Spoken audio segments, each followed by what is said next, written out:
Well, the specific reason why I got into psychology was because of my father. So nearing the end of the HSC, he sort of started developing weird behavioral tendencies. He actually was diagnosed bipolar about a year afterwards. But mostly I was just trying to figure out why this man has sort of changed so abruptly.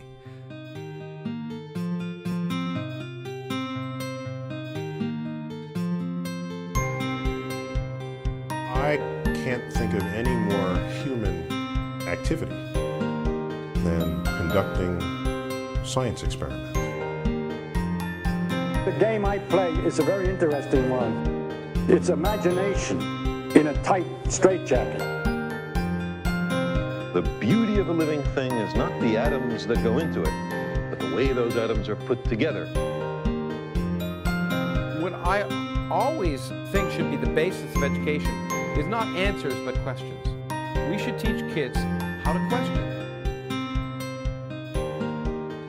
This is Blab Codes. My name is Meet Siddiqui. In this week's episode, I got a chance to sit down with my friend Daniel, who works in the field of psychology. Daniel was actually my classmate, and we went through the Masters of Research together. He's a very smart dude, and he's got a very interesting story, especially on how he got into psychology and science. His research is fascinating. When we do get into that, it does get a little technical, I should say, but stay patient, guys, because after the technical explanation comes the more simplified and digestible explanation. I think everyone can understand it because I understood it, and I'm not that smart. I hope you guys enjoy this. This was super informative. So yeah, here we go. My name is Daniel Hochstrasser. I'm with the Marx Institute of Brain Behavior and Development. I'm a research assistant here. I also just about finished my master's degree in research, but that remains to be seen whether or not I actually get it. And we just do a bunch of different research on mostly human cognition and the brain. Nice. So yeah, Daniel was a classmate of mine. We both went through the fire together. Right. We both finished our theses. We survived. Question mark. We just, that is a question mark. Because we don't know if we survived. We survived doing the work, but we don't know if we're going to get the marks. No. Yeah. So we find out. Hopefully. Do you know when we find out? I have no idea. I tried emailing them, but no response. Not yet. In this podcast, we're curious about the journeys that we take as human beings, the many factors that influence us and turn us into who we are. I remember being very interested as a child in science. I'm just a bit curious about how you were like, what your disposition was like when you were a younger Daniel. Well, actually, it probably wasn't that natural. I remember as a kid, majority of the time, I was more interested in goofing around, drama, big on drama, all of that sort of arts. I guess that's probably why I'm the humanities now. I thought you meant drama as in like you're a drama queen. A drama queen? Oh, yes. Number one. No, you meant the subject as in the... Yeah, drama. Love drama. Really? So the sciences or research, I probably just didn't understand when I was a kid what it was about. But I sort of fell into it gradually over time. So after high school, no sort of real knowledge about research or anything. So in high school, you did a lot of drama, a lot of non-sciencey activities. Yeah, writing English. In high school at all, did you have any sort of interest towards science? Well, the specific reason why I got into psychology was because of my father. So nearing the end of the HSC, he sort of started developing weird behavioral tendencies. He actually was diagnosed bipolar about a year afterwards. But mostly I was just trying to figure out why this man has sort of changed so abruptly. We learned that he's actually just going on a bipolar manic high, they call it. What is that? So bipolar usually is typically defined as having sort of these polar opposites, as the name implies, of mood swings. Mm-hmm. And they can either be sort of a depressive mood swing, or it could be called a manic mood swing or mania. And that's sort of characterized by sort of these wild, erratic behaviors that sort of, I mean, people can go on shopping sprees and spend all their money, or they just ruin all their relationships and sort of just, yeah. So it's not necessarily an emotional difference in terms of, you get hot and cold, you get angry and then sad. It can actually manifest itself in terms of people just splurging out shopping or ruining relationships. Well, I mean, there is an emotional component to it, but it's not necessarily being happy all the time, as some people might think. It's more of a heightened sort of hyper state that is caused mostly through the brain chemistry, and it's sort of hard to control. We've got drugs now that control most of it, but as a child it was, or not as a child, I guess as a teenager, it was very confusing to see your parent acting so irrationally. And how old were you at that time? This was near the end of high school, so 16, 17. yeah 16, 17. And that's sort of why it sort of veered towards psychology, was to try and figure that out. Also, I have horrible awareness of human behavior in general, so that was also another reason, just curiousness about why people don't understand some of the things I do, or the things they do, why I don't understand what they do. What do you mean by that? Oh, just a lot of awkward interactions. Oh, okay, like social interactions. Yeah.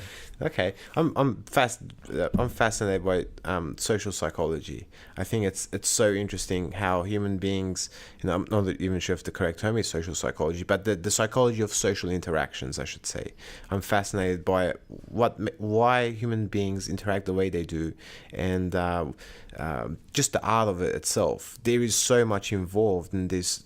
I wouldn't even say techniques, but there's so many concepts and strategies you have to know if you're trying to relate to another human being, I would say.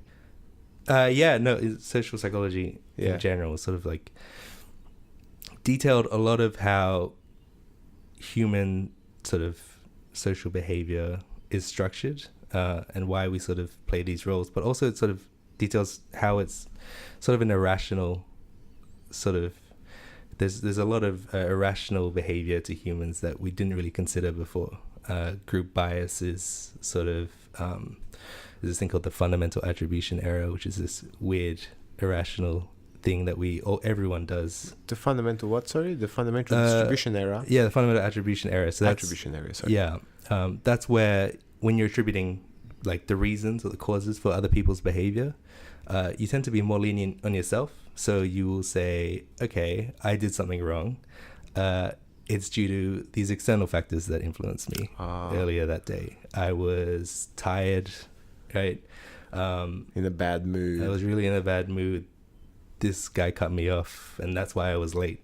Right. But then if someone else is late to a meeting, you'll say, well, they're just lazy, and they're horrible at time management. That's right? so interesting. It's an intrinsic factor. So all of these things, they're not really entirely rational thoughts. No. And they've outlined, how humanity is not as logical as we thought we were. Yeah. I think we used to think that humans were rational and that we make judgments based on on logic and rationale, but instead it's a lot of emotion. There's a lot of different variables and factors that come in to influencing our decisions in life. Yeah, and the field of economics actually considered humans to all be rational actors. That's right. And we're able to sort of make decisions without emotional biases or anything. It's completely incorrect. That's entirely false. But I mean, they're getting better, I think, economics in general. That is such a good point, because I remember listening to a podcast, Planet Money. It's an economic podcast, and they were covering exactly just that, how they used to think. They used to model economic, like they would have these economic models all predicated on this assumption that humans are rational. Right, rational actors in an irrational world. That's it. but it's not like that. No, people are crazy. Even the non-crazy people are crazy. Everyone's crazy, Everyone's crazy. So that's so interesting, because it's an event that happened to you, your father developing bipolar, Right. that put you on this path of trying to understand. Right, understand human behavior, specifically his sort of behavior and why that was strange. And then I think initially I wanted to go into clinical work, so clinical psychology, sort of standard, get down in the seat, counseling, sort of talking to people. But that differed when I realized I would be horrible as a clinical psychologist. Why? The idea of day in, day out, sitting down with people, working through their issues, I think sounds exhausting. Mentally, emotionally, especially emotionally. That sounds, I mean, it looks like a lot of work.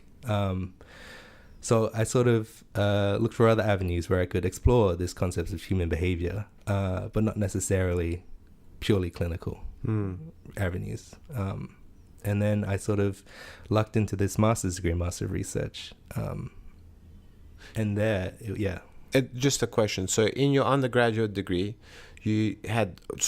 leaving high school, you had decided, okay, science and psychology, I should say, is something I want to get into because of this event that happened to you. And then in university, you were tossing up between clinical psychology or other avenues that you could follow, and you decided, okay, clinical psychology isn't for me because it's just, I'm not made for that. Right. Oh, I thought it was a good writer, though. I thought, so in psychology, they teach you as a scientist first, and then a psychiatrist or psychologist second, which is, I think, probably one of the good ways to do it, because they'll teach you how to conduct a scientific study, or at least a scientific psychological study, before they'll actually teach you how to get down and dirty in counseling. And it sort of weeds out counselors who don't have that aptitude to look at things objectively. I think which is key for counseling or psychologists or science, right, in general, to try and think objectively and to get to the root cause of things, right, rather than to impose what you think is happening. Right. Yeah. Right. Biases and everything. That's a very good approach. So in your undergrad, you decided you weren't going to do clinical psychology, but did you have to do like an honors year in your psychology or in your psychology degree, or did you go straight into a master's of research? Yeah. So you do a fourth year, honors year, and there you do also a thesis like we did in the Master of Research, and you'll sort of conduct this research experiment as well, sort of similar to this. I did my research experiment with Dr. Karen Maddock. She's one of the School of Psychology heads, or not the heads, but lecturers there. And her research is specifically on infant development. She works with Marx as well, the Marx Institute. And we were doing sort of paternal and maternal vocal affect to infants, but we were getting non-infants, so just adults, to rate the affect of maternal and paternal parents to their infants. And that was for your honors program? Or for your MRes? Yeah, for the honors program. Okay, the honors. Could you just explain what affect is? Oh, affect, sorry, that's basically it's just emotion, but not specifically emotion. It's the I guess the appearance of emotion, how you portray emotion. So people perceive your emotion and they'll perceive your affect. Sure. And so in that honors program you were...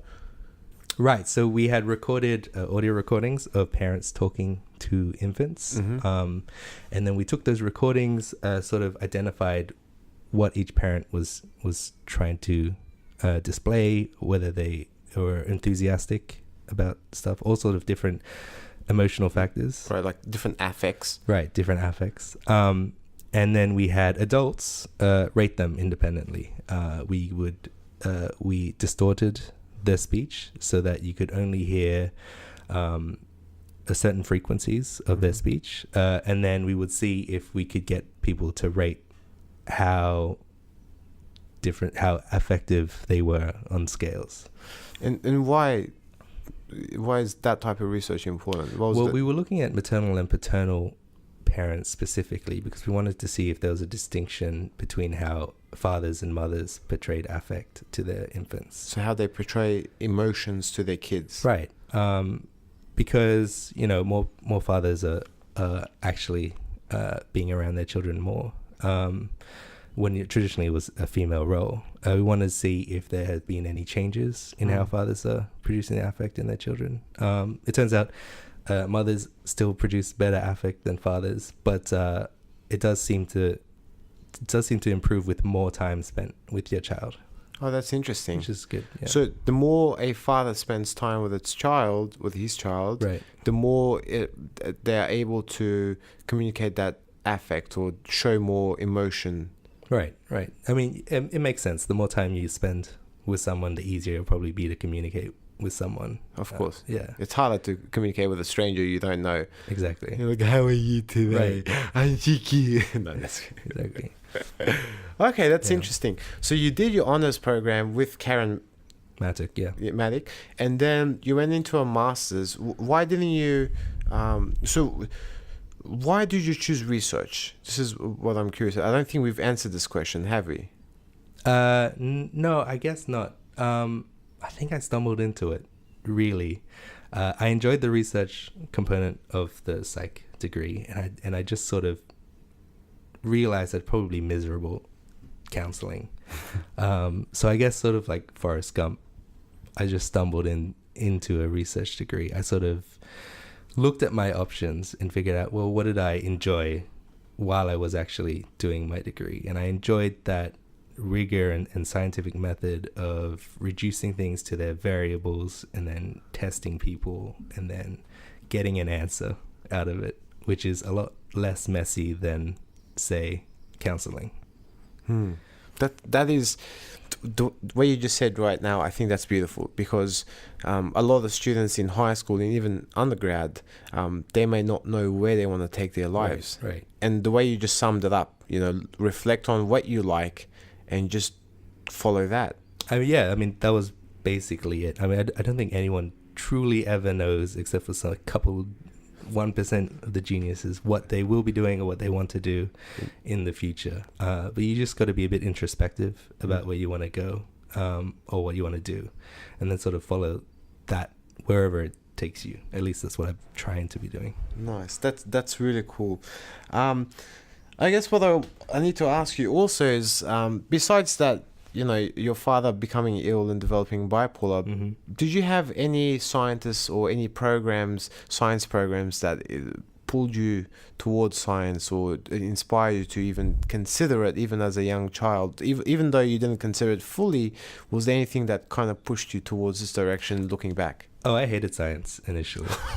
No, I really hated it. You didn't say that, bro. No, but I mean, it's good. I've sort of changed my perception. I kind of love it now. But initially, it was a lot of work, right? High school was a lot of slugging. I didn't have that natural sort of tendency that I know a lot of people tend to have. It didn't dawn on me until I sort of realized what we could use it for, or what we could find out with it. That didn't dawn on me. Like a lot of high school science is just sort of note-taking and trying to... Regurgitation. And sometimes it doesn't work on some people. Some people get it and they continue with it and strive through that. But it didn't work for me. It didn't pick up on me until I started testing things myself and figuring things out myself. So I got a hands-on approach. Then I started developing a sort of attraction to science and the scientific method. So once you understood what you could use it for and how useful it is, then you started to... As a tool, yeah, it was really great. Develop an interest towards it. Right. Because you'd always have questions. I always had questions, never had answers.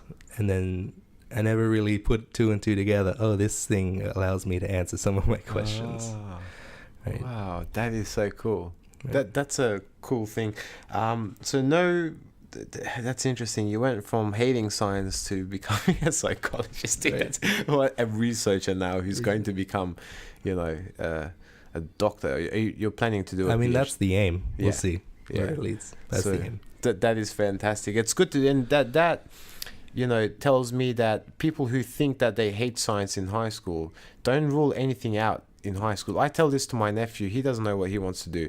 I said, dude, just do as many diverse subjects so that it sets you up for university, and then at university do an open degree so you find out what you like, and then just follow that. Right.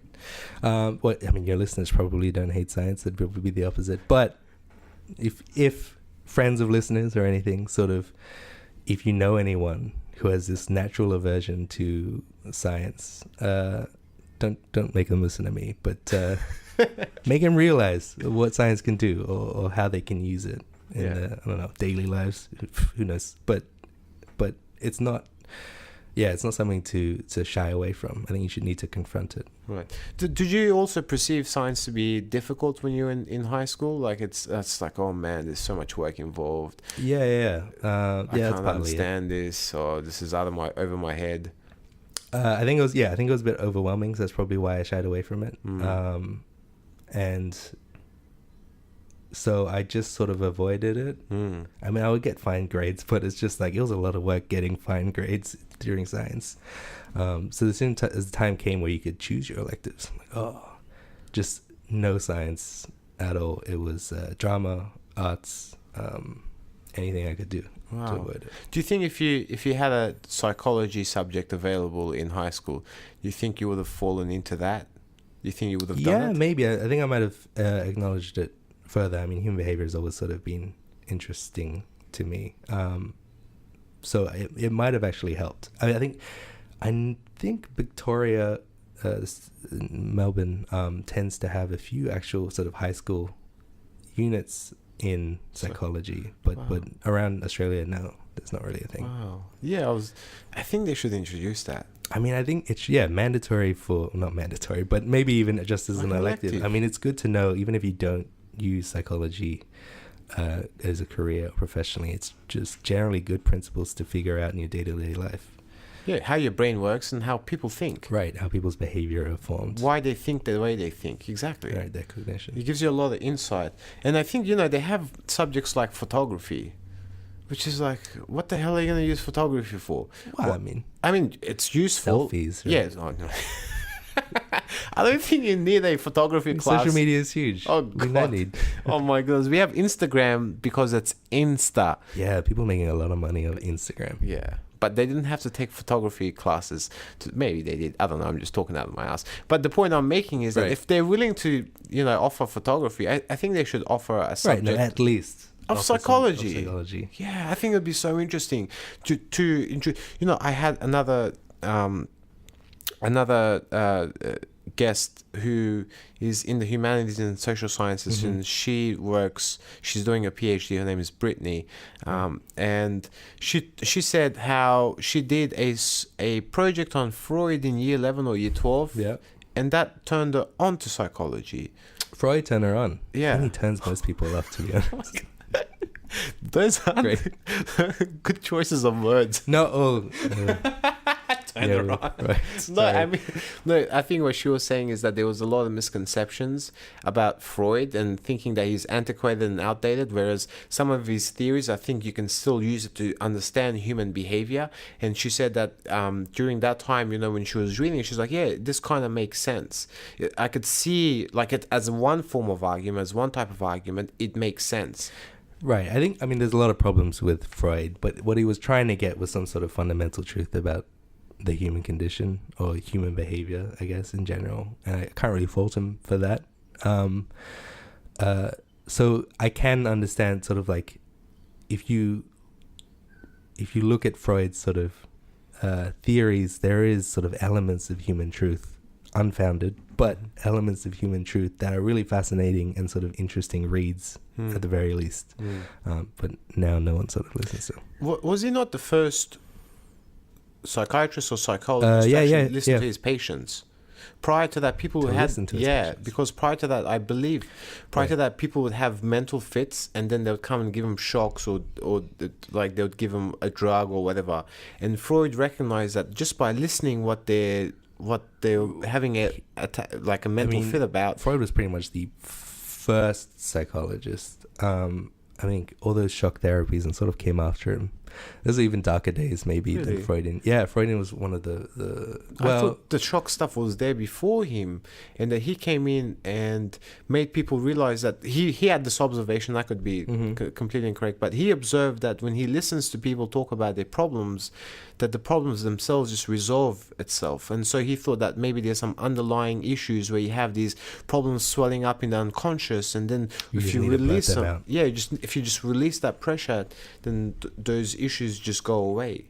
Right. No, I mean, he's not incorrect about that. I think they find that most treatments actually work. But I think the most common thing about most of these treatments is that people are just talking about their problems. And it might not be the therapies themselves that are helping, but merely the discussion of their behavior or their thinking that sort of leads them to improving their mental well-being, which is kind of great. But I mean, yeah, I think your general point is he's pretty much the first one who started talking to his patients and listening to them. Yeah. I always knew him as the sex guy, but the sex guy was pretty smart, actually. Well, for his time, I think he was very innovative, a pioneer. Definitely a pioneer. Yeah, for his time, he was very innovative. But he is still the sex guy. Oh, definitely the sex guy. I thought that was Peter Johansson. Right. He was always, we would listen to his lectures in the Masters of Research or Statistics, and always had to go back to like a sex example. Right. I mean, that's an evolutionary psychologist for you. Everything's down to sex. That makes sense. If he's an evolutionary psychologist, well, then I'll take my statement back. I retract it. Right. No criticisms at all. Oh, God, that's funny. Okay. Before we look into the future, let's just talk a bit about your project. So, in your honors project, you looked at affect and the difference between a father and a mother in the amount of affect they show towards their kids, and you had people rate it, and to see if that's changed over time. Am I understanding that correctly so far? Yeah, pretty much. And did you continue to work on a similar project, or did no, you absolutely not. Completely? You just dive for it. Yeah, I think I love what infant researchers and what they're figuring out about human development over time. But I do not want to do infant research. Why? Children, they're horrible. They're so messy. Yeah, I mean, just the logistics of infant research sounds like a nightmare to me. So I came in with sort of different ideas. Maybe a couple of social psychologists might take me under their wing because I was interested in in-group, out-group behavior, a lot of that. And then the leader of this research multisensory communication group, well, not the leader, the second person, the second leader, to Professor Jisun Kim. She interviewed me because she was trying to figure out where I would fit in Marx. She had no idea. I had no idea what I was doing. And she liked me. And her area specifically is on sort of how visual speech affects how we perceive auditory speech, how the vision affects our audition perception. I guess that doesn't sound. So is that like the video that so for the guys out there, you can actually YouTube this, where the guy's saying ba ba ba ba, like the mouth is moving and it's playing ba, but you can actually move in or change that ba into a va, and it's still right. No, I think what you're getting at is the McGurk effects. Yes. Yeah. So what happens is, if you listen to someone pronouncing an auditory, let's say da, right? Yeah. D-A, and then splice onto that video of them saying ba, B-A, what actually you perceive is neither ba or da, but you actually perceive a ga, a G-A, which is like a whole new auditory percept. Right. It's not auditory, it's audiovisual percept. And that's sort of like one of the major findings in like the 1954, I think. There's a guess by McGurk and McDonald. And that sort of led this whole research into realizing, our sort of perception is not singularly based. Our vision is not singularly based by itself. Our audition is not singularly based. We sort of merge these sensory systems together into forming percepts and Right, to forming the picture that we do in our brains. right. And one large perception. yeah, wow, that's interesting. I did not know that if you so it was ba and da, and if you change the image, it becomes ga. What the hell? Right. If you put someone's talking face that's saying ba over a auditory da, you'll hear ga. What? At least most of the time. That is the craziest thing ever. It's pretty cool. Why does that happen? Well, I mean, it's not completely too aware. Essentially, what we think it is sort of the visual information is changing how we expect the auditory information to occur.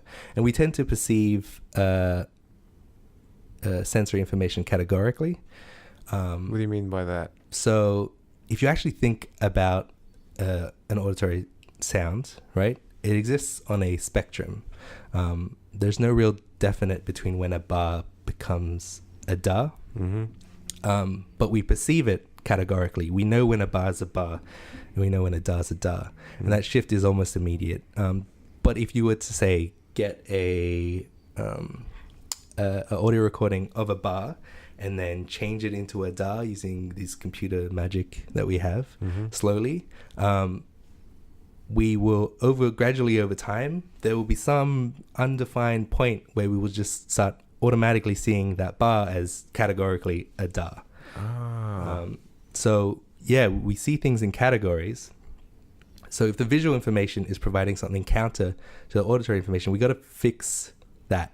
And then what we do is we just perceive a completely different category than the ones being presented to us. So the visual information in that study didn't change a ba to a da, instead it changed it to a ga with a G. Right. It put in a changed how we completely perceive new it. category. Right. It changed our categorization of that da into a categorization of a ga. And that's sort of similar to what I'm researching now, in which I'm looking at what information the visual system is giving the auditory system to provide those cues and changing audition.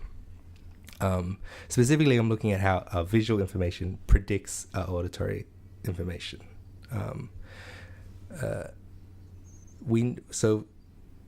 Research sort of shows that visual information influences auditory information in a couple of ways. It provides us with a spatial cue. So if we see someone talking, we know that where the sound is coming from. It provides us like temporal cues, right? We know when the sound's going to occur because we can see people's faces. But it also provides us form cues. It tells us, as we were saying, what the sound is going to be before we hear it. Right. And I'm just trying to say, what I was trying to do was trying to tease apart what information is most relevant at the very early stages of auditory processing. So if it's either so when it starts, where it's coming from, or what it's going to be, or what it's going to be. So you're trying to determine which of these three is the most important factor that influences that shift in the category. Exactly. Partly. And I was using this prediction model, which is all the rage in cognitive psychology nowadays. What's this prediction model? Prediction is sort of based on Bayesian theory, which is sort of given, I mean, it's a mathematical equation where given the previous states or previous experience, we can develop probabilities of something else occurring. And there's been a lot of theories lately suggesting that that's sort of how the brain does a lot of its processing is it takes in past states or past awarenesses of our environment and develops these relational connections and then predicts about what's going to happen. So by taking visual information, it's sort of making predictions about auditory information. Right. And that's sort of what I was studying. Yeah. That is interesting. This fascinates me because, when I was young, I used to think that what we feel is, it's subjectively, that's how it feels. What we see is objectively, that's how it is. Like, you're in front of me, this is a table, this table is brown, the light is coming from there, the light is white. But in fact, our brain just uses all these different types of information, sensory information, to create and to build an image of the world inside our brain. Right, sort of most people put it as illusions in our brain, right? Yeah. They're sort of false perceptions, but they're pretty accurate. But they're not actually what's really happening in the world. In the world, yeah. They're accurate enough to help us survive and to flourish in this universe. Right. But they're not accurate enough to see the objective reality of I like this to think of them as efficient. They're efficient. They were good enough, right? Yeah. Just to get us by. And then we sort of stopped developing them. But they're efficient, and that's kind of an interesting way to think of them. That's interesting. That's like Rene Descartes stuff. Yeah, a bit. Because he would make the case, in his argument, he made the case that, you can't trust any information coming from the senses. Right, just your cognition itself. And since you can't trust any information from your senses, because what you feel right now could be the same as when you're dreaming. You could feel like you're really there, like it feels you've had those vivid dreams, and you can't tell the difference. And because of that, his argument was that everything in the world may in fact be an illusion. It may be a simulation, and you don't know. And the only way you can determine that you exist as a person is, as you said, was because of cognition. Right, because you're making these thoughts. But then it sort of negates what we're doing entirely. If we keep going down that path, I mean, why would we study science if the only real truth in the world is that we may be the only actor thinking in this world? And everybody else is just a bot. Everything else is just a bot. Yeah, it's a bot. It's a robot. Daniel doesn't really exist in my world. Simulation. And I don't really exist. He's just there to keep me convinced that this universe and this world and this life is real. Right. I'm gaslighting you. Yeah, exactly right. This whole time. So that's interesting. Can you talk about what your findings are, or is this something that you have to wait until you publish? Yeah, no, I can talk about it. Okay. So what did you find out of those three factors? Which one was the most important? Right. So what I did actually was I used this tool called electroencephalography, which it's pretty famous. I think it's EEG. Essentially, we're just measuring the electroactivity from your neurons off of your scalp. So all sort of neuronal activity develops these electrical outputs that we can measure, and then through those electrical outputs we can sort of determine what is happening and when it's happening, roughly. And I was looking at a very specific time, the time immediately after auditory information was presented, whether when it was presented by visual information or without visual information, how did that affect that time course? How did it predict essentially our auditory processing to affect that time course?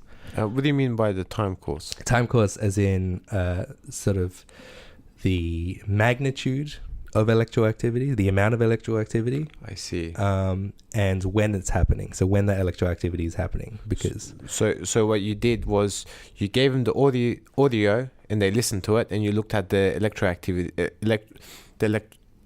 activity, and then you also did it with the video playing while they were hearing the audio. Exactly, yeah. And then we measured the electroactivity off of that, and we noticed quite distinct differences when speech is presented with people talking versus when they're just presented with a static face not moving.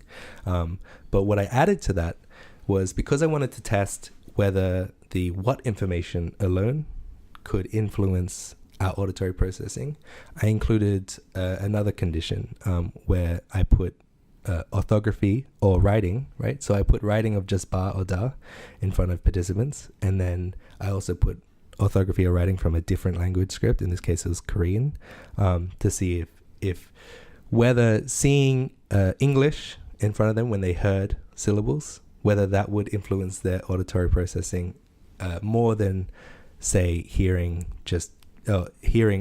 English syllables with a Korean script that they don't understand at all. And so why did you put the script there just to see if it will help them process the information quicker, or if they will hear a ba or a ga? Right. No, well, we were looking at whether the purely linguistic or the phonetic information, so basically just the what information, what the sound is going to be, whether that can be influenced without this temporal or spatial relationship that is sort of natural to people talking. When we talk, we can't help but provide where it's coming from or when it's going to occur. So from our mouth and when we speak. Right. But if I provided letters there, I mean, the sound could occur at any point in time. And from any direction. You're not really entirely sure. But you would know, okay, so there's a bar in front of you, and I'm probably going to hear a bar in a few seconds. But with that knowledge of that it's going to be a bar, just not knowing when or where, would that still influence auditory processing in a similar way to lip reading itself? And we're just trying to identify whether this phonetic information, this what information, whether that really influences our auditory processing. And so what did you find? Nothing.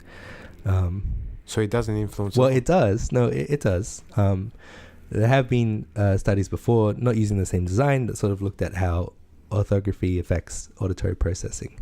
But what I found, it was at very late stages than expected. And I wasn't really testing those late stages. I was testing a very specific stage, about 50 milliseconds to 200 milliseconds after audition. Can I just clarify that, because you're saying late and early, I don't know what the time scale is. Could you just clarify So that? usually we're looking, or at least I was looking at, immediately after an auditory stimulus, from 0 to 250 milliseconds. So it's 0.25 of a second. Right, 0.25 of a second. But there are neural effects that occur quite long after that, and they're all to do with different stages of processing. I was looking at two specific components within that very short time frame. In electroactivity, you're dealing with negative amplitudes and positive amplitudes. I was looking at two specific, a negative amplitude and a one positive amplitude, and how that would differ in terms of magnitude and when it's occurring within that 0 to 200 millisecond time frame. So you're looking at the negative and positive, and you're looking at how that changes within that time frame, depending on what condition you've given the participant. So how it changes if you give them that visual information, the bar or da or whatever, right? Or compared to not giving them that, compared to giving them a face, compared to giving them a face at the same time. And really it just found that lip reading was just a lot better at influencing auditory information down to it, if we're getting down to the brass tacks. And then orthography didn't really influence at those those early stages, but later on it does seem to have an effect. So why do you think that orthography didn't have an effect but lip reading did at the earlier stages? I think it might be down to, and this is purely speculation, but it's not that the sort of what information does not get influenced during those time periods.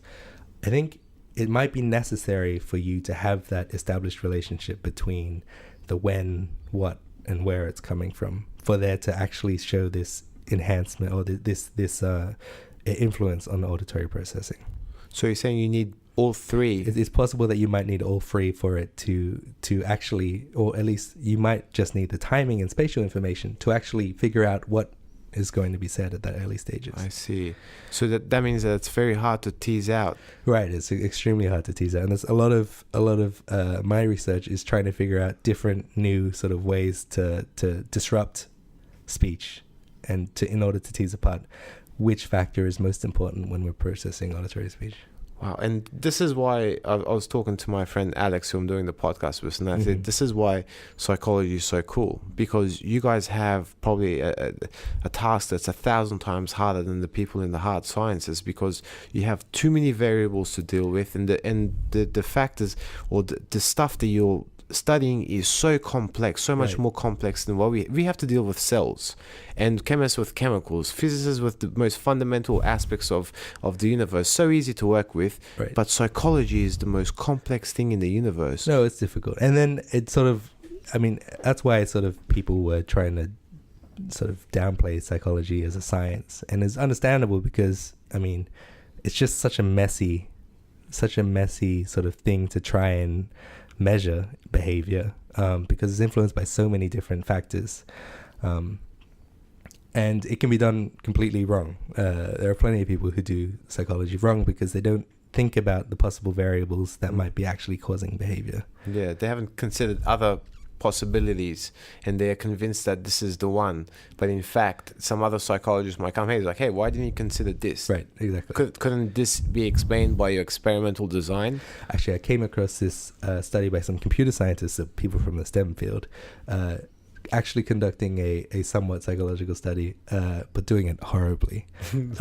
In which case they created, machine learning. They created an algorithm in which they would present thousands of faces, and they tried to figure out if the computer could figure out if these faces were criminal faces or not, whether there was any sort of physical trait between criminals that distinguishes them from normal people, and whether that could be sensed using these learning algorithms.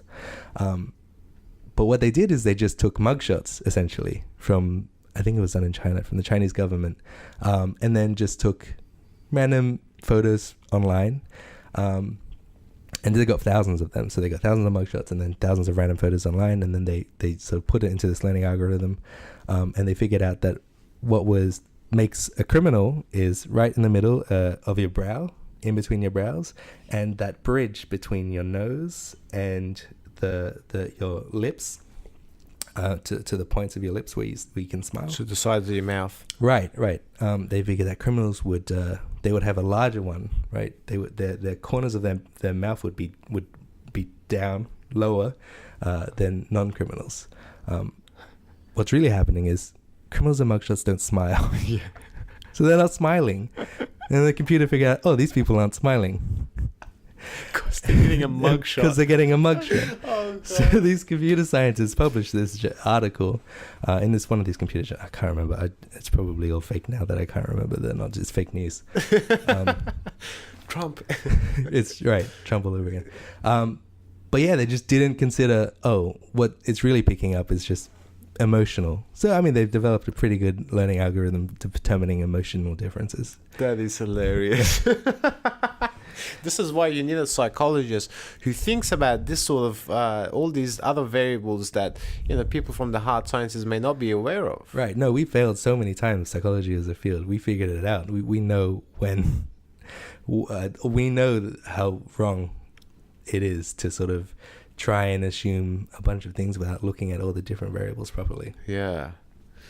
But it's an interesting field. I think you guys deal with the most fascinating thing in the universe, which is the human brain. Right. Which is great.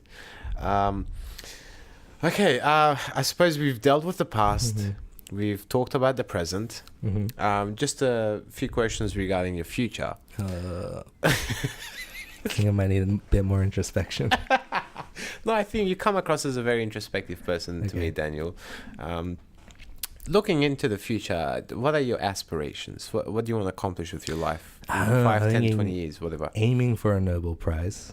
That's a good name. That's number one. But I'm trying to think of the future in terms of immediacy. I'm looking to possibly get into a PhD, hopefully, and then see where that takes me. I'll probably be still studying the same thing for the PhD. This multisensory sort of how these effects from different sensory information combine. Mm-hmm. But yeah, I mean, where it'll take me, I don't know. I think I don't know, I can't answer. I might Forrest Gump myself again and sort of just like figure out, I really just wanted to be a politician the entire time. Oh my God. You just want to steal people's souls. Right. Deal with the devil. I'll get on Twitter and be the next Trump, the Australian. Oh God. Oh God. That's funny. Okay. I mean, I've met both types of people. People who figure it out way in advance. Like have a determined goal. Yeah, like Brittany, who falls into the social psychology field as well. She did a PhD, but she fell in love with forensic science and then realized she didn't want to become a forensic scientist after talking to some forensic scientists. Right. And then she was always fascinated in psychology, and she wanted to become Sherlock Holmes because she grew up watching Sherlock all Holmes. psychologists wanted to be Sherlock Holmes at Yeah, one point in their life. yeah. So, what actually, she's about to finish her PhD, and she's going to become Sherlock Holmes because the requirement to become Sherlock Holmes is a higher degree research, like a PhD.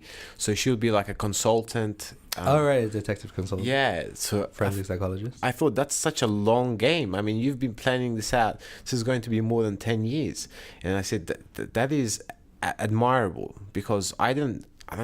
Most of my friends, even me, I'm kind of stumbling into things. Right. No, yeah, same with me, and I'm extremely jealous of people who sort of have it all figured out. But I think it's important to sort of not stress out too much about the future. You kind of never really know where it's going to. I'm sure she didn't really know that she was going to be a forensic psychologist. She sort of had this goal, right? This sort of general goal. You never know. Right. You just aim. Right, just aim. That's all you can really try. Yeah. And for people who don't know what they want to be, I mean, my advice, at least from my personal experience, is do things you enjoy and try to do the best you can do at those things. Because when you do that, things open up for you. Opportunities just pop up out of nowhere, and then you just find yourself down a path that you never thought you'd find yourself. And next thing you know, you start, you go from hating science to becoming a psychologist. Right. No, that's true. I mean, it might be a bit cliched and but there's truth in it, right? That's why it could be a bit of a cliche. Yeah. There's truth in cliche. Yeah, I agree. What about your fears? What are you afraid of? Spiders. Looking into everyone's spiders. Everyone who doesn't live in Australia thinks that Australia's filled with these crazy spiders, so they must have a really heightened sense of arachnophobia. Spiders. Sorry? That they must not be scared of spiders. I'm terrified of spiders. Really? Yeah. No, not really. That's kind of a lie. I'm okay with spiders unless they're like larger than my hand. Oh no, yeah. Yeah. I'm not down for that. But I mean, those are the least deadly spiders, which is strange. It's the smaller ones, isn't it? It's the smaller ones that you got to worry about. But I could crush. You don't care. I can crush one of these ones. Oh god. I can't crush a tarantula. Oh. It's like scorpions. The baby scorpions have the most poisonous. Like the most potent poison because they are young and they need to be right. They need more of those defenses. They need more. Whereas when they grow older, the poison changes to become more painful but less lethal. Okay. Yeah. That's interesting. It is interesting. Why would it do that? Probably because they can pump more poison. Right. Maybe so they could eat it and it tastes better. Maybe. Right. Yeah, maybe it enhances the flavor knowing that the animal is just went through more in pain. Excruciating pain. I mean that's why I still eat meat. If there isn't a little misery involved in my food, I'm not interested. Exactly. Oh my god, all the vegans out there, they're gonna hate us. But honestly, any fears looking into the future in terms of career-wise? Dismal failure is a big fear. No, and I'm not joking. I'm like failure is a huge fear. I mean, failure is good, right? You kind of learn from failure.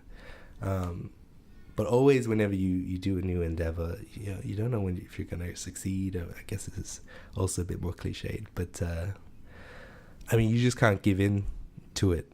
Really, that fear of failure, it's always there. So you just carry on. Keep calm and carry on. And do you think that the fear of failure has motivated you? Yeah, 100%, all in my life. And that is interesting, fear and motivation, how they're sort of intertwined or interconnected. But yeah, not being a dismal failure, sort of wanting to achieve something in my life has always sort of been a big motivation. And ego. Ego is a huge motivation. In what sense? Just that I'm better than most. That's why I want this degree. Just lord it over others. Yeah, no, I get it, dude. You do have a superiority to you that I recognize the first day I met you. Yeah, some might call it a complex. Your color complex, your height, round-faced complex. Yeah, just telling me, hey, I'm the white I don't know. I'm the king. I'm the king. That's how I introduced myself. Yeah. I didn't do it in this podcast, did I? Yeah. Daniel Hoekstra, so the king. Yeah, it's the king. Yeah. Daniel Hodge, whatever your last name is. I don't know my last name. Hodges, because I don't know. Sorry. Structure. Yeah. Hoekstra. Did you know his name's hard to pronounce? Who's? James Avanava All right. Avana Taka. Takis. Dude, I need to pull that out and actually, like, because I did a bit of Chinese, and the way you improve in Chinese is you say the same sentence or the same word like 20 times in a row. Right. I need to say his name like 20 times in a row, just so I can. Avana Takis. Avanatakis. I got it. Oh shit. Oh god. Okay. Oh, just one last question, Okay. and I promise you, Shoot. and that's it. If you could go back in high school, what advice would you give yourself? Don't do drama, you dummy. Wait. You're wasting so much time. You're not funny. You can't act. So what are you doing? Oh my god, that's brutal, man. That's brutal. It's probably what I would say. No, I mean, don't shy away things that seem hard just because they seem hard. I mean, the fear of failure, right? Don't shy away from that. Because you never know where you might end up, I guess. Cliched, trite, but that's truth. Yeah. That's good advice. And I think difficult things make you a stronger person. Right. Adversity. Even Trump admits that, I think. Really? Yeah. Huh. He gave a speech. That's interesting. I Few months wonder what adversity he had. I don't know. That $1 million. Trying to figure out what to do with all those millions I of dollars. know, hey. That $2 million he borrowed from his father wasn't enough. He needed at least 20. That's some great adversity he faced when he was young. Right. His professors wouldn't accept that amount of money. They needed more. I don't even know if he studied, man. I think he just got into business straight away. It was just him in his small hands. Yeah. But yeah, that's great advice. Challenges, adversity make you stronger. I mean, yeah, don't just shy away from things because they're hard. They're hard. You have to kind of face it and drive towards the storm. Keep beating your head against that wall until you break through that wall. Yeah. Or your head. Or you get, yeah.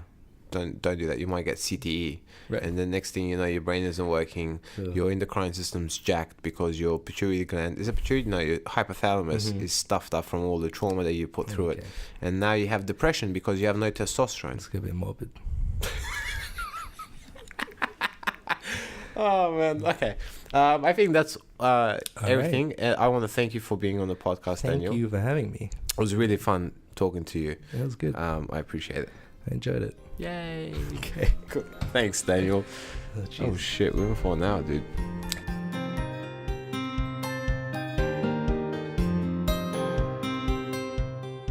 So that's the funny intro this week, then, is it? Oh. We're going to start this podcast with Alex just shitting on the intros. Dude, these are so difficult to start because you don't know what to start with. Hey guys, how's it going? Or is it going to be, oh, that was an interesting conversation. That was a really interesting interview. That one sucks too. That's a Easter egg for the Rick and Morty fans. If you haven't watched Rick and Morty, Go and watch it. yeah, you need to do that. It's very, very funny. It's very funny. I really liked Daniel. He was pretty relaxing type of guy to listen to. That conversation you had with him was chilled out to the max. It was nice. Daniel's a very chilled guy. It's probably because you knew him a little bit as well, because he was in your undergrad cohort for MRes, wasn't he? Not under. Oh yeah. There's an undergrad component. Yeah, Daniel and I we were actually classmates for the units that we took in our first year of our undergrad. So I'm pretty familiar, and we did 2 units together. Even though I'm a biochemistry background, I did a cognitive science unit, which is philosophy, psychology, neuroscience, all those fields put together. That was run by the Marx Institute as well, he's actually a research assistant for. Yeah, that's exactly right. And then I did another unit called linguistics. It wasn't called linguistics. It was a linguistics unit called processing human language and learning and processing human language. It was a fascinating. Sounds hard. It was not too. It was. Everything's hard, but as long as you enjoy it, you get through it. But what was good is that it gave me some background so that I could talk to people from the psychology background and kind of hold a conversation, not be too lost. Yeah. Because I know some of the experiments and experimental designs and some of the topics they do cover, they seem very esoteric, and so it's hard to understand if you don't have that background, and that's why I was very happy when I got a chance to sit down with him, because I actually understood what he was talking. I'm like, yes. That's excellent. Yeah. Yeah, that's good. I like how he said, I've heard this little bit, that he was into arts in high school, like into drama and things like that, and acting. My sister was actually into drama a lot in high school too. Maybe it's a psychologist thing. Maybe, yeah. But it was interesting that he didn't actually enjoy science in high school, he said. No, because it was a lot of fact learning. That's right, yeah. And less about like using science as a tool. Yeah. Which is something I found as well. Like I wouldn't say I hated science in high school. I was still engaged in science. I still found scientific things interesting, but I didn't do science for the HSC. The main reason was because I just didn't like going to science units at school. It was terrible. I just used to like write stuff off the board for ages. Just used to have to memorize a whole bunch of facts. It was terrible. And then like later when I got back into science later in my life, and same as Daniel, like realizing that it's actually just a tool that you can use to discover real things about the world. It was all of a sudden science was the best thing ever, and it was really great, and it was really interesting, and I couldn't learn enough. So I don't know where this disconnect comes from in high schools. I think you kind of hit the nail on the head. He said it was regurgitation. Yeah, that's part of it, and also it was science isn't the easiest subjects to learn, because there is a lot you have to know, but he just didn't see the application of it, and so the rigor of it probably turned him off.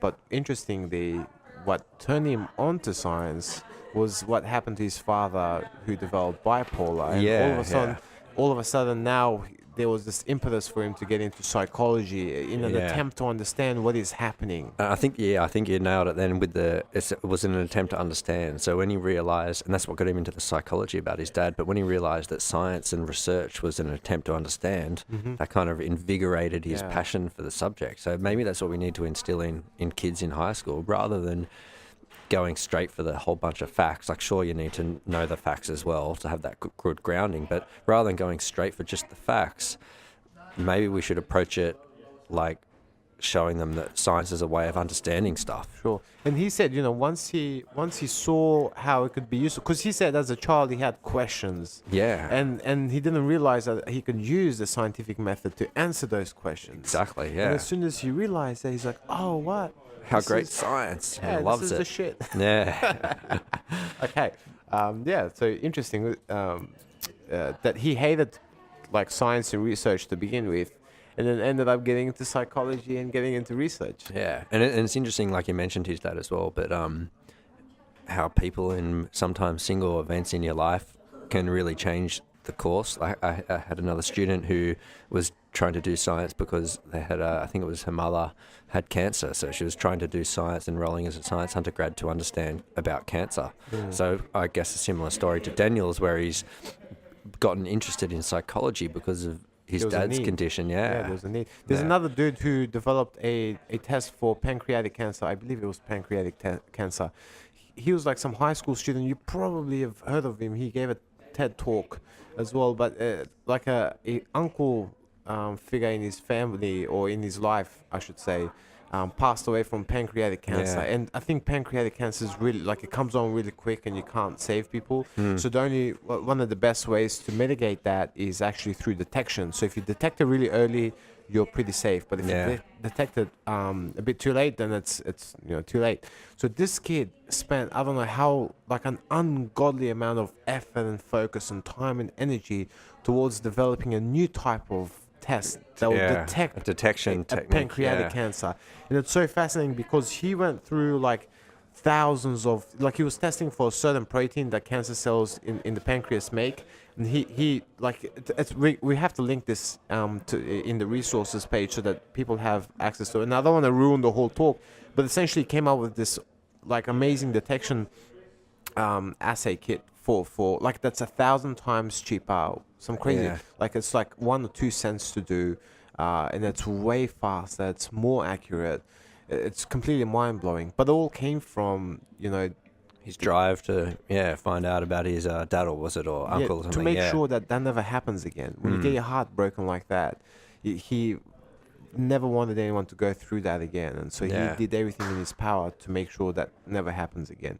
And for Daniel, it's interesting because at that age you're so confused. You're 15, 16-year-old, you don't know anything about life. I remember being confused so much, but him, just recognizing, oh, this is happening to my father. Why is this happening? Wanting to know what's happening. Yeah. And then, going and learning about it. Yeah. Cool. Yeah, it's interesting how that happens for lots of different people. One thing that I love about psychologists is that the way they name things. They have the best names for things, and Daniel brought up the fundamental attribution error that people make, and you hear that and you're like, what? What's he talking about? Fundamental attribution error. But then when you hear what it is, it almost makes you laugh. That it's kind of funny how people have this difference between how they address themselves and how they address other people. So, if I run late for a meeting, I blame the guy who cuts me off in traffic, or I blame my kids for being a pain in the ass to get ready in the morning or something like that. Right. But if somebody else is late for the meeting, I just say, oh, they're lazy, they couldn't be bothered. You make excuses. Yeah, exactly. I think there's an old Chinese proverb that goes something along the lines of be strict on yourself and patient with others. Yeah. Which is essentially dealing with this it's almost the opposite. Fundamental attribution error, to address that error. People do that a lot. I hear people complaining about others not being professional, not being on time, not taking it serious. And then I'm looking, I'm like, dude, you're the exact same person. You know that. Like, you're pretending to be like this hardworking person, but you're just a lazy shit like the other person. And that's a person, when I say that, I mean, I'm not perfect by any means. There are times that I'm awesome. I'm killing it. I'm productive. I'm on top of everything. And then times when you just do nothing. I'm slacking off, and I feel like a lazy shit. And I call myself out on those moments. I don't pretend like I'm king shit in those moments. Yeah. So you got to be a little honest with yourself. Yeah. And the other funny name he mentioned in the discussion was the McGurk effect. Oh yeah, the McGurk effect, which I think is named after the guy who diagnosed the effect or recognized the effect. Right. So this was and I think this is actually a bit more related to his research, so it might be a nice segue into that later. But so the McGurk effect was where they'll show in a video of somebody saying the sound bar, but the sound that you hear is the sound da with a D. Yeah. So when you hear somebody say the sound da and you see them pronounce the sound bar, those two visual cues and psychologists always call these things percepts. Yeah. I think that was a term that just got thrown into that interview as well. But so these two percepts, the sound da and the image bar, combine, and what you actually hear is the sound ga with a G. So this suggests there's some type of link between what we see or what we expect to see, and that can control what we hear, which is really interesting because that's one sense actually controlling another sense. So we're hearing something wrong, where what the sound is actually a da sound, but we're hearing a ga sound, and the thing that's making us hear it as a ga is the visual percept. The image. That's right. It's fascinating because if you watch the video, I watched this in one of those psychology units I did. It's really weird because the guy's saying ba ba ba, and it's not the ga one. I think this is ba and va. But what happens is that they change it to a va, and the lips all of a sudden look like it's va. Yeah. Like it goes from but a va the image to doesn't a va. change. Yeah, the image doesn't change. Yeah. The image, the sound changes, but it still fits it. You're like, what the hell is going on? Yeah. But the one he's talking, I gotta check that one out because that's crazy. I would have never expected to hear. Lots of these things, I haven't checked it out yet. Maybe we can try and find a link and leave it in there as well. But lots of these things are available on YouTube. Yeah. So we should definitely link people some of these videos because it's interesting. Yeah. But it does bring a point that so but you and I both did a unit of philosophy in our undergrad, and you've come across Rene Descartes, I'm assuming. Yeah, well, actually, before we get on to, that is something I wanted to get onto solipsism. We're both so keen to talk about solipsism because it's going to be a great chat. But before we get there, how about we just quickly talk about his research, because his research is very closely related to this bar-gar sound stuff. And and I wondered, like, what are some of the applications of that research? Sure. Let's talk about his research and then talk about the applications. Yeah. So for the guys who may have been confused by what he's saying, that was me a yeah, little bit. You and, it was and hard. what- It was hard. Yeah. So psychology is pretty interesting because they have so many different variables that they have to tease out. And so what Daniel was trying to do was determine the contribution of our vision in determining what we hear. Yeah. So related exactly to that McGurk so effect. what sort then, of what sort of effect does our eyes, like what the information that comes through our eyes, what sort of effect does that have when we interpret the audio information that's coming in?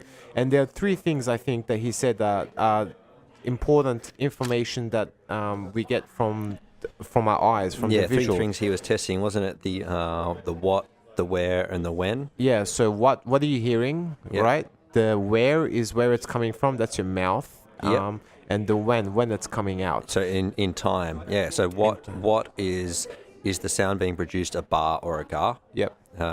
Where is looking at the mouth, pronouncing so it? where it's coming out of the source of the sound. And when is when that noise comes out. Yeah, in space and time, because he might have been timing it up. And I think he was even saying he was doing some bar and gar with a picture of a face not saying anything as well. Yeah. Almost so like a negative control. So he was trying to determine which one of those were the most important factor in influencing what we hear.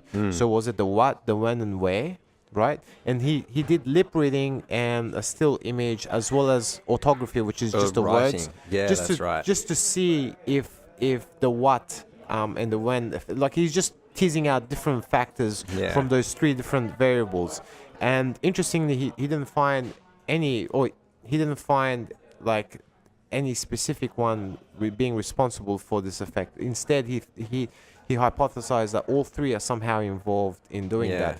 And that, again, trying to tease out exactly which one is going to be the biggest challenge in psychology.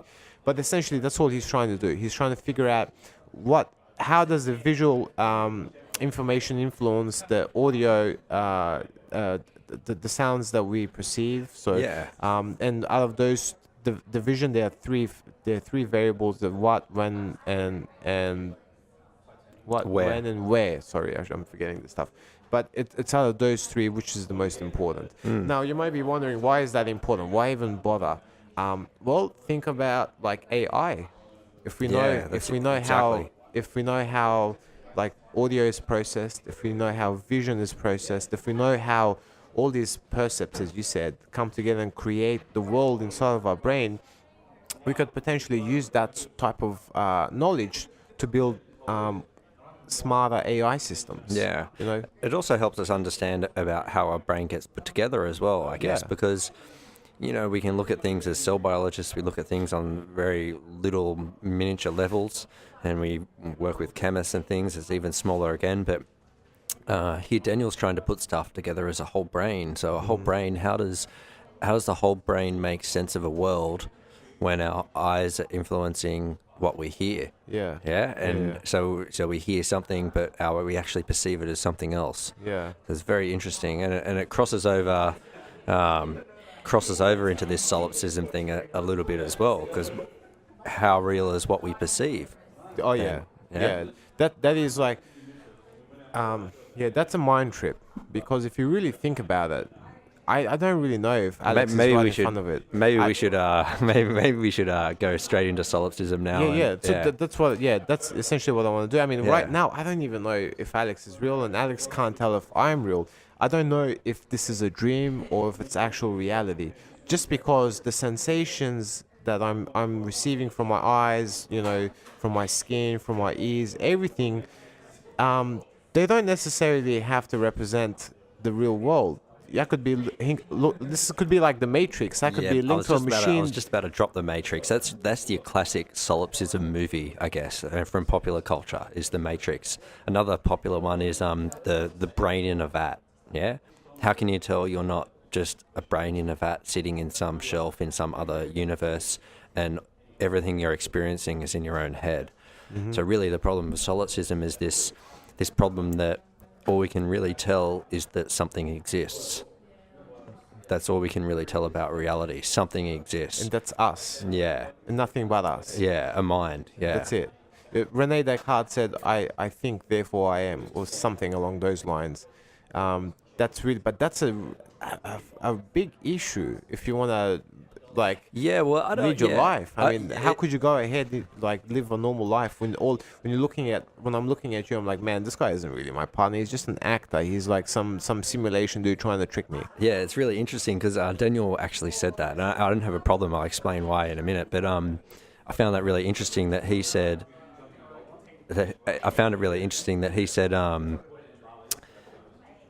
he didn't really like that kind of thought because it meant that nothing would make sense if that was the case. I think he said something along those lines. I'm probably paraphrasing him terribly, but he said nothing in science, we couldn't use the scientific method. Nothing would make sense if that was true. So he chooses, in a sense, not to believe it. I kind of disagree with that. Like, solipsism is the type of thing you can't prove wrong. You can't prove that you're not just a brain in a vat. Yeah, you can't prove that everything you're experiencing isn't an illusion. You can't prove that. So you almost just have to assume it isn't. But you say, well, why would I assume something without justification? But here's the justification. I'll lay it on you and see if I can explain this well. Here's my justification of why I assume that solipsism, well, not necessarily assume it's incorrect, but it doesn't really worry me at all.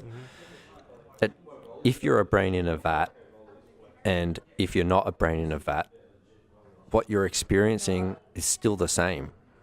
So if you're a brain in a vat where the experiment you do leads to a particular result, and you do an experiment and it leads to a particular result in reality, those two situations are the same, aren't they? They're exactly the same. If you conduct an experiment and it leads to something and it's cause and effect, then that's your experience. So your experience is still real, regardless if you're a brain in a vat or if you're not. So are you saying that Neo should have stayed in the Matrix then? I'm saying that if you don't know any difference between being in the Matrix and not being in the Matrix, then it shouldn't be a worry. So that dude that living in the Matrix shouldn't be a worry if you don't know any difference between the two. Right. So Neo did know a difference between the two. So that's the one kind of caveat there. But if you don't know a difference between living in the Matrix and not living in the Matrix, your experiment is still valid because your experiment's valid according to your experiences. Right. Yeah. Right. So experiments still work if they work in the Matrix, or if they don't, or if it's not the Matrix. The experiments still work. Maybe you kind of get what I'm saying. I tell you, whether you are a brain in the vat or not, it doesn't really doesn't change anything because what you experience is the same thing. Exactly. So that's why we can almost just toss out the problem of solipsism, because it's not a problem that actually matters. Until we can prove it false or not, it doesn't matter. So we can essentially just ignore it. You can just ignore the problem of solipsism. Yeah. No, I agree with you there. It's an interesting philosophical problem but one question, why are you assuming that the experience outside of being the brain, not being a brain in the vat, is going to be the same as the one being? What if you wake up and it's like you're a god or something?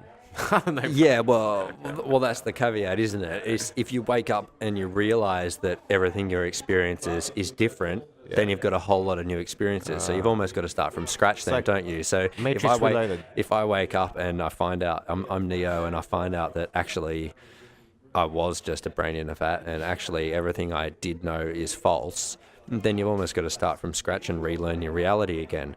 But I'm saying before that happens, we don't have to worry about it, because what we're experiencing is what we're experiencing. That doesn't change whether we're in the Matrix or not. Sure. And that's why it doesn't really worry me, this problem of solipsism. That makes sense. It's a good logical argument you can make against it. Yeah, sure. The next section, who should we do? No. How should we progress into this? listener feedback. Da-da-da-da. Let's not do that. Let's definitely not do that. Okay, look, we've had some. So we've asked you guys to send some questions, and we've had one question relating to Brittany. And surprisingly enough, we're in the postgrad room, and Brittany's here. So, Brittany, we had a question from Kat from Adelaide, and she says, "What's interesting about her thesis?" So this is referring to your thesis on metaphors and how we use them to talk about outsider groups. Or conceptualize. Conceptualize. Yeah, that's right. Better word. Nice. No, that's the correct word.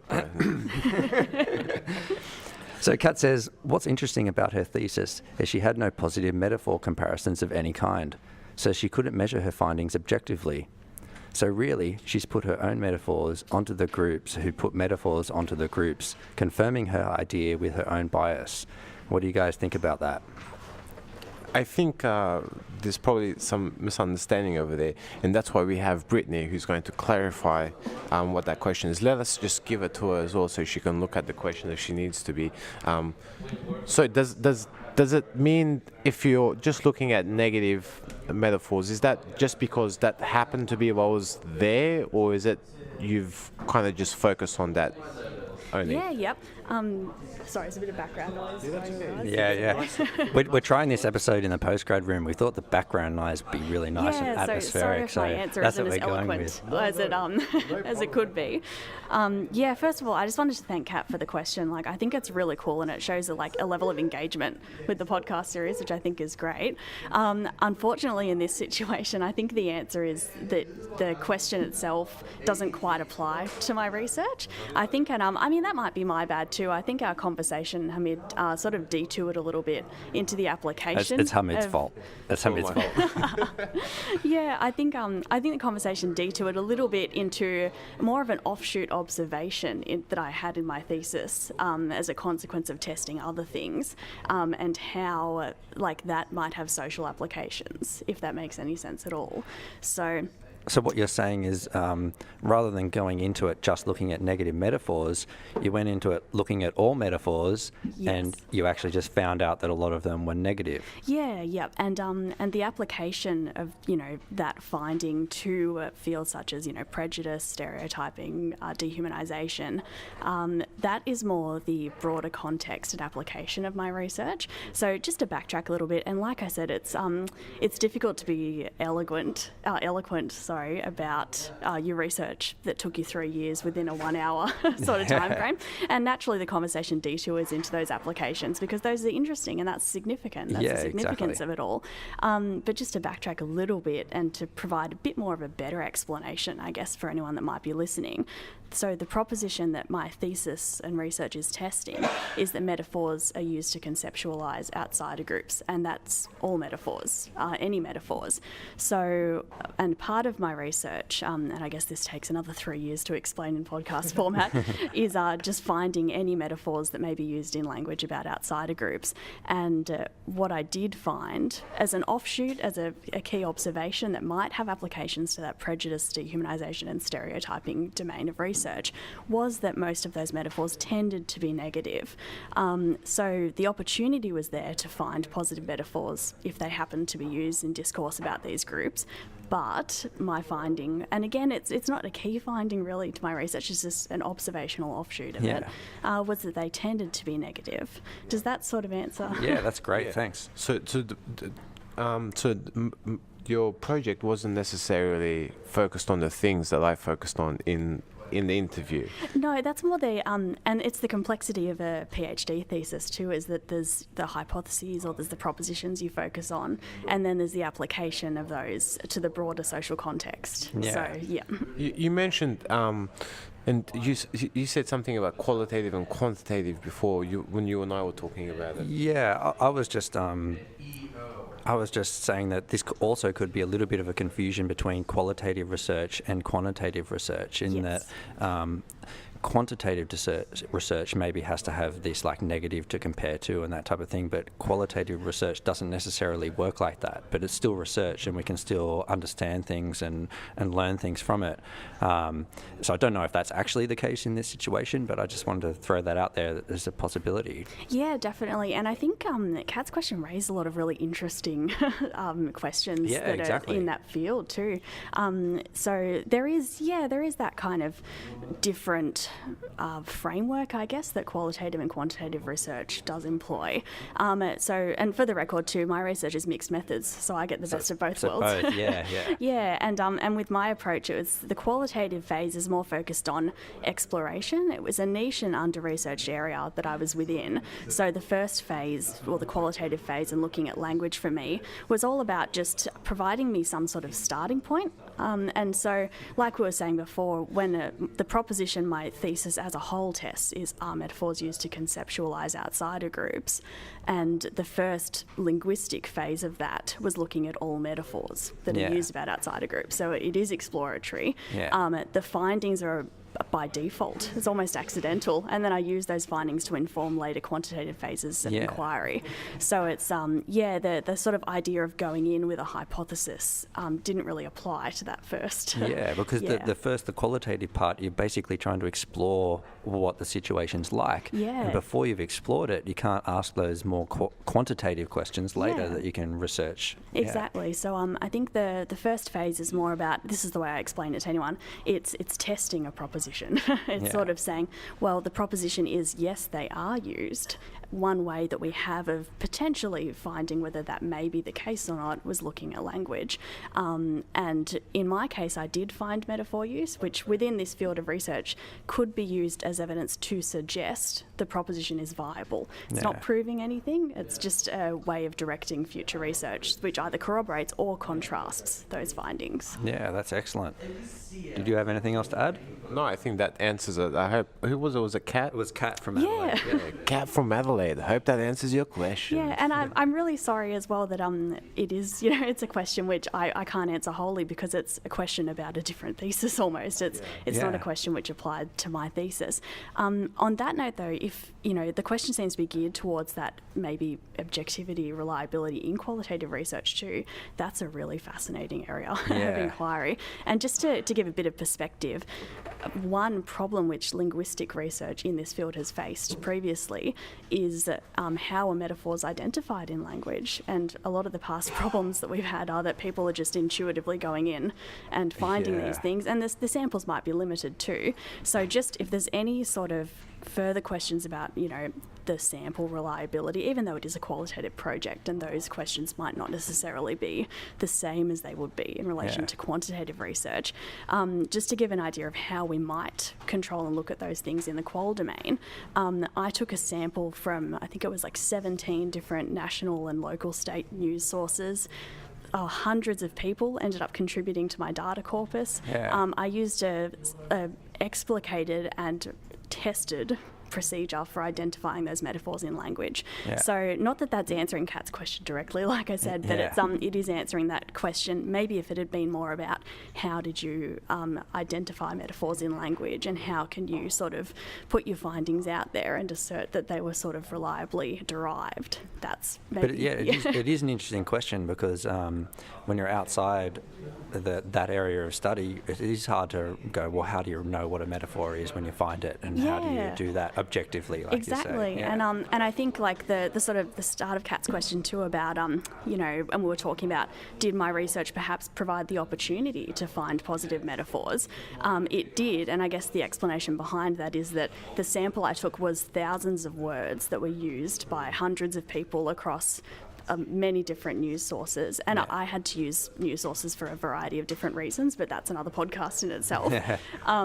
So when you're looking at that sort of sample, the opportunity to find metaphor use in any form it may be therein was there. it just happened to be that it was negative, which taps into those broader social implications surrounding stereotyping and dehumanization, which is where the conversation naturally drifted, because that's the best bit of research. It's significant in these That's respects. the interesting stuff. Yeah, exactly. So, once again, I'm sorry to Kat for not being able to wholly answer that question, but... No, that's great. I think that was a great answer. It kind of clarified some of the questions that I had in terms of how you actually go on to do your research. So it's good to hear you clarify that. I think that answered the question. Yeah, I think thanks a lot for your time, Brittany. Yeah, that's really good. Thank you very much, guys. Brittany's like probably the hardest working person I see over here. She comes like unlike the rest of us, we just talk shit. We do everything but work. All she does is just work, which is awesome. Great, thank you very much, and thanks for the question. I really do appreciate it. Thanks a lot.